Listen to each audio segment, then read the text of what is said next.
नमस्कार, आप लोग देख रहे हैं शिवालिक की कोस। मैं हूं आपके साथ नरेंद्र सिंह ठाकुर।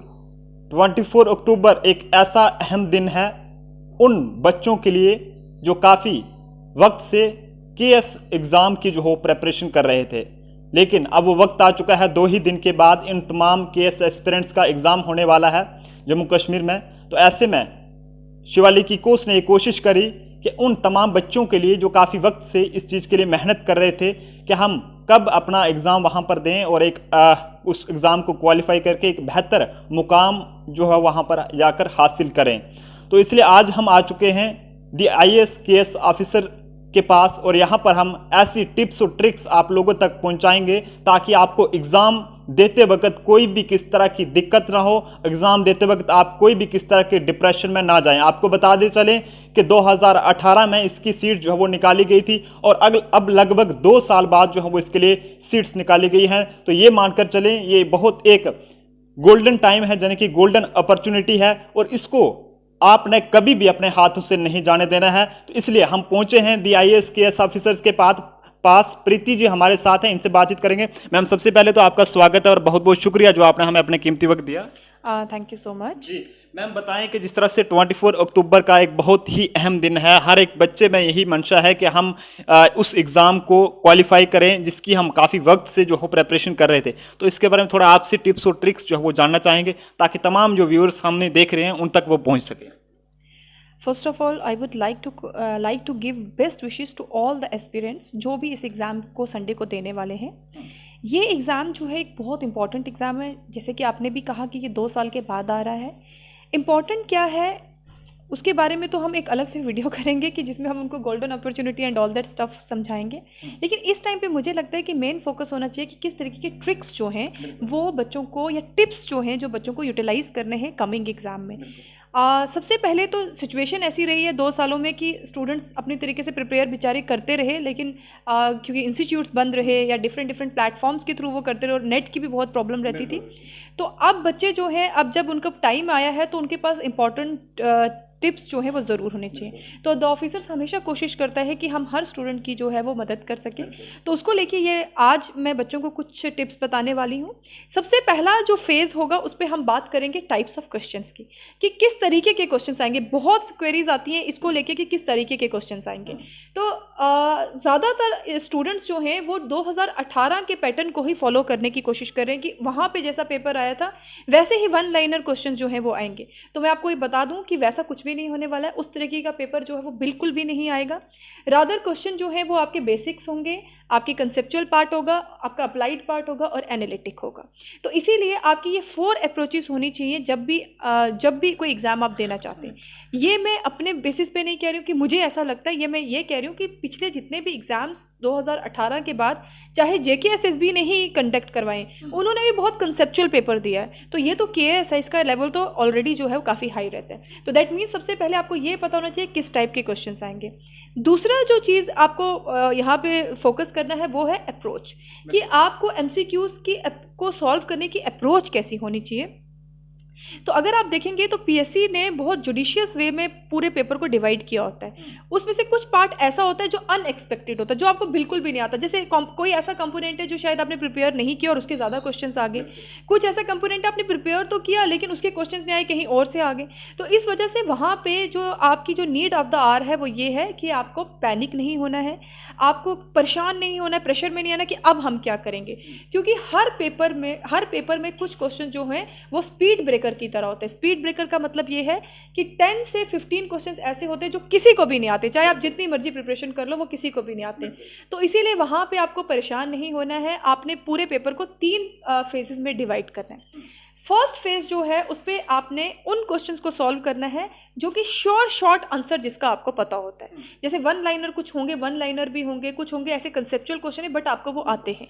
तो पहले पार्ट में यानी 40% ऑफ द पेपर जो है वो शॉर्ट होगा, जो आपको आता ही आता है। तो फर्स्ट फेज में आपको उन क्वेश्चंस को सॉल्व करना है। सेकेंड फेज जब आप आएगा तो यहाँ पे आपको यूटिलाइज करना है मेथड ऑफ एलिमिनेशन। लेकिन आपको फर्स्ट फेज का फ़ायदा ये होगा कि उसमें आपने सारे क्वेश्चंस पढ़ लिए होंगे और आपके दिमाग में ये आइडिया बन गया होगा कि कितने क्वेश्चंस मुझे आते हैं, कितने क्वेश्चंस मुझे बहुत पूरे तरीके से आते हैं और कितने जो है मुझे कम तरीके से आते हैं। तो वहाँ पे आपको मेथड ऑफ एलिमिनेशन यूज़ करना है।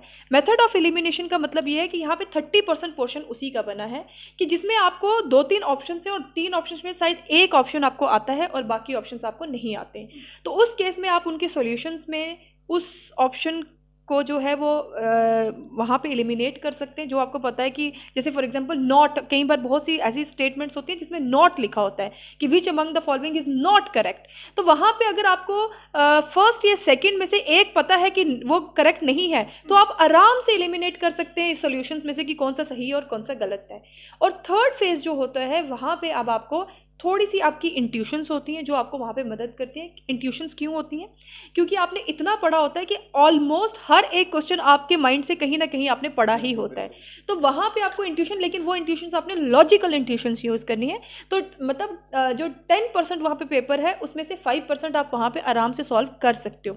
यहाँ पे एक चीज़ और नोटिस करने वाली है, वो है साइकोलॉजी को मैं यहाँ पे यूटिलाइज करूँगी, साइकोलॉजिकल फैक्ट्स को, कि ब्रेन की जो कंडीशनिंग है 2 घंटे में इतनी ज़्यादा हो जाती है कि जब आप स्टार्ट करते हो पेपर तो आपका ब्रेन उतना काम नहीं करता, लेकिन आप जब लास्ट स्टेज पे पहुंचते हो यानी कि जब आप आपके 1.5 घंटे हो गए होते हैं तो आपका माइंड बहुत कंडीशन हो गया होता है और वो पिछली जितनी भी आपकी मेमोरी उसको रिकॉल करने में आपकी मदद करता है। तो लास्ट में आपने उन क्वेश्चंस को देखना है जो इंट्यूशन बेस्ड होंगे, जहाँ पे आपने लॉजिकल रीजनिंग का यूज़ करना है, अपनी जो हार्ड स्टडी जो आपने की है उसका यूटिलाइज करना है। ठीक है, तो इस तरीके से आपको अप्रोच वहाँ पे यूटिलाइज करनी है। लास्ट चीज़ जो मैं आपको बताना चाहती हूँ वो है आपका जो MCQs को कि OMR शीट में किस तरीके से यूटिलाइज करना है। आप बहुत बार आपको क्वेश्चंस भी आते हैं, आपको सब कुछ आता है, लेकिन आप OMR शीट की जो सीक्वेंसिंग है उसको गलत कर देते हो, पैनिक होते हो, बड़ा जल्दी जल्दी आपको लगता है हम जल्दी जल्दी ये सब कर लें। तो ऐसा नहीं करना है। जब आपको क्वेश्चन का आंसर आ गया है तो आपने OMR शीट को 5 पार्ट्स में डिवाइड करना है, यानी कि फर्स्ट फेज में आपको सिर्फ 20 क्वेश्चंस को मार्क करना है। और वो कैसे करना है कि पहले आप OMR शीट में उसको मार्क करोगे और साथ ही साथ अपनी आंसर शीट में भी उसको क्या करोगे, मार्क करोगे। जब आपके 20 क्वेश्चंस हो जाएंगे उनको आपने वापस से क्या करना है, उसको काउंटर चेक करना है, सो दैट आप ये देख सको कि जो आपके आंसर शीट में आपने मार्क किया है क्या ओवल शीट में वही सीक्वेंस है या नहीं। तो इस तरीके से आप 20 क्वेश्चंस करके लास्ट तक 100 क्वेश्चंस या 80 क्वेश्चन या 60 जितने भी आप करते हो उस हिसाब से आप उसको काउंटर चेक जो है वो 2 या 3 बार कर सकते हो। तो वहाँ पे पैनिक होने की आपको ज़रूरत नहीं है। और सबसे इंपॉर्टेंट चीज़ जो मैं आपको बताना चाहती हूँ कि 100 क्वेश्चन कोई सॉल्व नहीं कर सकता है। अगर मैं भी पेपर दूंगी तो मैं भी शायद 100 क्वेश्चन कभी सॉल्व नहीं कर पाऊंगी। तो इसीलिए आपको ये दिमाग में रखना है कि एट मोमेंट आपके 60 क्वेश्चंस जब वहाँ पे श्योर शार्ट हो आपकी ये सही है क्वेश्चन, तो उस टाइम पे आपको रिस्क लेने की ज़रूरत नहीं है। ऐसा नहीं है कि आप, क्योंकि इसमें नेगेटिव मार्किंग भी है, ऐसा नहीं है कि आपको ये लगे कि जितने ज़्यादा क्वेश्चन सॉल्व करेंगे उतने ज़्यादा सिलेक्शन के जो हैं वो चांसेस बढ़ जाएंगे। तो ये बिल्कुल गलत बात है। 60 के बाद तो आप बिल्कुल चांस मत लीजिएगा। हो सकता है कि सही करने के बजाय वो गलत हो जाए और आप 60 से नीचे आ जाओ, नेगेटिव मार्किंग में आप नीचे आ जाओ। तो इस तरीके की सिचुएशन को आपने हैंडल करना है, अपने आप को काम रखना है, पेशेंटली इसको यूटिलाइज करना है, अपनी एनर्जी को, अपने नॉलेज को वहाँ पे बहुत पेशेंटली आपने यूटिलाइज किया। This is the golden opportunity आपके पास मिली है आपको, इसलिए उसको आपने अपने पैनिक, अपने स्ट्रेस की वजह से वेस्ट नहीं करना है। तो मैं फिर से आप लोगों को बेस्ट विशेष देती हूँ कि आपका एग्ज़ाम बहुत अच्छा हो और ज़्यादा से ज़्यादा स्टूडेंट जो है वो जिन्होंने सच में बहुत से मेहनत की है वो सब सक्सेसफुल रहे। बहुत बहुत शुक्रिया मैम अपना कीमती वक्त देने के लिए और हमारे साथ बातचीत करने के लिए। तो आज हम आपको लेके आए थे DIAS KS ऑफिसर्स के पास। यहाँ पर हमने किस तरह से आपको इस एग्ज़ाम की प्रिपरेशन जो आपने करी है और एग्ज़ाम में आपने किस तरह से वहाँ पर एग्ज़ाम को क्वालिफाई करना है, अगर आप करना भी चाहते हैं तो उसके लिए आपको क्या क्या ट्रिप्स और टिप्स को जो फॉलो करना है वो हमने आपको बताए हैं। उम्मीद करते हैं कि आपको ये आज की जो हमारी कन्वर्जेशन है ज़रूर पसंद आई होगी और आप इसे ज़रूर ज़्यादा से ज़्यादा शेयर करेंगे ताकि तमाम उन बच्चों तक ये जानकारी पहुंच सके जो काफ़ी वक्त से इस चीज़ की मेहनत कर रहे थे, इसमें प्रेपरेशन कर रहे थे। और वो तमाम बच्चे जिनकी ये मंशा है, जो चाहते हैं कि हम एक अच्छे मुकाम पर पहुँचें और अच्छी एक मंजिल हासिल करें, वो बच्चे भी ज़रूर इसमें अपने मकसद में कामयाब होंगे अगर आप इस टिप्स और ट्रिक्स को जो है फॉलो करते हैं। तो हमारी तरफ से भी आपको बेस्ट ऑफ लक और हम उम्मीद करते हैं कि आप अपने मकसद में ज़रूर कामयाब हो। कैमरा पर्सन अर्जुन सिंह चाड़क के साथ नरेंद्र सिंह ठाकुर, शिवालिक की कोस, जम्मू।